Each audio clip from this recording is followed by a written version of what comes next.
എനിക്കിന്ന് നിങ്ങളോട് പറയാനായിട്ടുള്ളത്, നിങ്ങളിൽ ഒരു പക്ഷേ ഒത്തിരി ആഗ്രഹം ഉണ്ടായിരിക്കും നിങ്ങൾക്ക് ഈശോയെക്കുറിച്ച് പറയാനും യേശുവിൻ്റെ വചനങ്ങൾ കേൾക്കാനും അതുപോലെ തന്നെ കുറേ നന്മ പ്രവർത്തികൾ ചെയ്യാനും അങ്ങനെയൊക്കെ ഒത്തിരി ആഗ്രഹങ്ങളും സ്വപ്നങ്ങളൊക്കെ നിങ്ങൾക്കുണ്ടായിരിക്കും അല്ലേ. അതുകൊണ്ടാണ് ഒരുപക്ഷെ നിങ്ങളിപ്പോൾ എൻ്റെ വീഡിയോ കാണുന്നത് തന്നെ പ്രത്യേകിച്ച് പ്രാർത്ഥന റിലേറ്റഡ് ആയിട്ടുള്ളത് അല്ലെങ്കിൽ പോസിറ്റീവായിട്ടുള്ള മോട്ടിവേഷനും തരുന്ന അങ്ങനത്തെ വീഡിയോസാണ് ഞാൻ കൂടുതലും ഇടുന്നത്. അതൊക്കെ കാണാൻ തന്നെ കാരണം ഒരുപക്ഷെ നിങ്ങൾ ഈ ഒരു ഇതിൽ ഇൻട്രസ്റ്റ് ഉള്ളത് കൊണ്ടായിരിക്കാം. പക്ഷേ ചില സമയങ്ങളിലൊക്കെ ചില കാര്യങ്ങളൊക്കെ നിങ്ങളെ പിടിച്ചു നിർത്തുന്നുണ്ടായിരിക്കും ഇത് ചെയ്യാനായിട്ട്.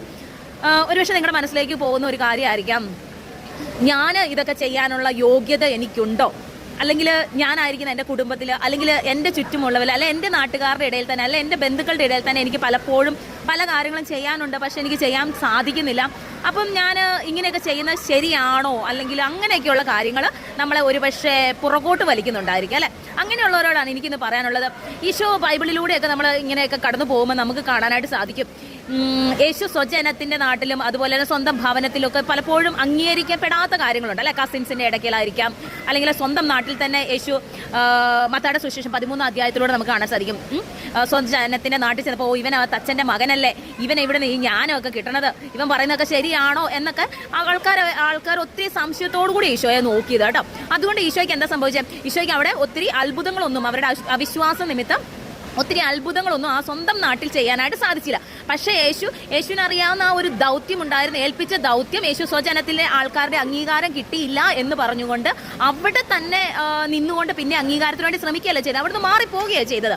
അതുപോലെ തന്നെ മത്തായിയുടെ സുവിശേഷം 10 അധ്യായത്തിൽ 14 തിരുവചനം തോന്നുന്നു, അതിൻ്റെ അപ്പസ്തോലന്മാരെ അയക്കുന്നുണ്ട് ഈശോ, ശിഷ്യന്മാരെ പല സ്ഥലങ്ങളിലേക്ക്. അപ്പോൾ അയക്കുന്ന സമയത്ത് ശിഷ്യന്മാരോട് പറയുന്നത് ഇതാണ്, നിങ്ങൾ ചെല്ലുന്ന സ്ഥലത്തിൽ സമാധാനം പറയുകയും അവിടെ നിങ്ങളെ സ്വീകരിക്കുന്നില്ലെങ്കിൽ അവിടുന്ന് ഉള്ള പൊടി വരെ തട്ടിയിട്ടിട്ട് പോകാനാണ് പറയുന്നത്.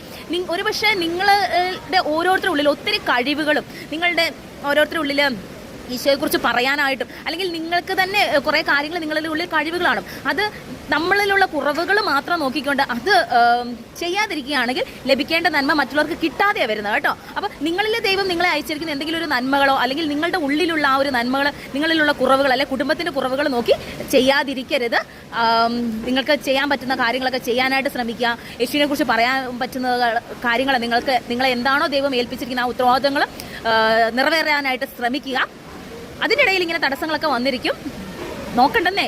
അപ്പം thank you, God bless you all. എല്ലാവരും ഒത്തിരി സന്തോഷത്തോടെ ആയിരിക്കാം.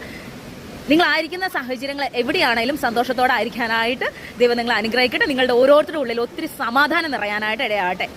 നമ്മളെ അംഗീകരിക്കാത്തവരുടെ ഇടയിൽ മാത്രം ചിന്തിക്കാതെ നമ്മളെ സ്നേഹിക്കുന്നവരെയും നമ്മളെ മനസ്സിലാക്കുന്നവരെയും മുൻപിൽ കണ്ടുകൊണ്ട് മുമ്പോട്ട് പോകാനായിട്ട് നിങ്ങൾ ചെയ്തുകൊണ്ടിരിക്കുക. എനിക്കിന്ന് നിങ്ങളോട്